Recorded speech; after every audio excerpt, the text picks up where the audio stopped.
Welcome back to Latha's cook book. இன்றைக்கி நம்ம பார்க்க போகிற ரெசிபி கோதுமை ரவை உப்புமா. ஃபர்ஸ்ட் ஒரு கடாயில் ஆயில் ஆட் பண்ணிக்கலாம். ஆயில் சூடானதும் கடுகு போட்டு கடுகு நல்லா பொரியணும். கடுகு நல்லா பொரிஞ்சதும் கடலப்பருப்பு உளுத்தம்பருப்பு போட்டு அது நல்லா ரோஸ்ட் பண்ணிக்கலாம். கடலப்பருப்பு உளுத்தம்பருப்பு பொரிஞ்சதும் ஆல்ரெடி கட் பண்ணி வச்சுருந்த வெங்காயம் பச்சை மிளகாய் சேர்த்து நல்லா வதக்கிக்கலாம்.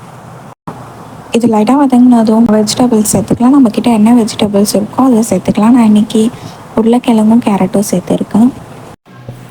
இது கூடவே இஞ்சி பூண்டு பேஸ்ட்டும் கொஞ்சம் சேர்த்து நல்லா வதக்கிக்கலாம்.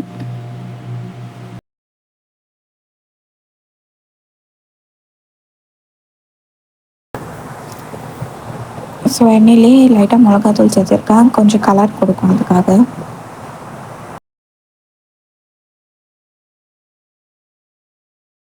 இது நல்லா வதங்கினதும் தக்காளி சேர்த்துக்கலாம். காயில் நல்லா வெந்ததுக்கப்புறம் தான் தக்காளி சேர்க்கணும். இது கூடவே உப்பு கொஞ்சம் சேர்த்துட்டு தேவையான அளவுக்கு தண்ணி ஊற்றிக்கலாம். ஒரு கிளாஸ் ரவைக்கு 3 கிளாஸ் தண்ணி ஊற்றணும்.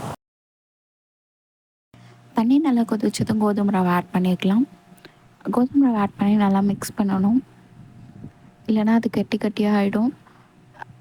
கோதுமை ரவை ஆட் பண்ணி ஒரு 10 மினிட்ஸ் நல்லா வேக வச்சு எடுத்தோன்னா சூப்பரான கோதுமை ரவை உப்புமா ரெடி. தேங்க்ஸ் ஃபார் வாட்சிங். Subscribe to Latha's cook book.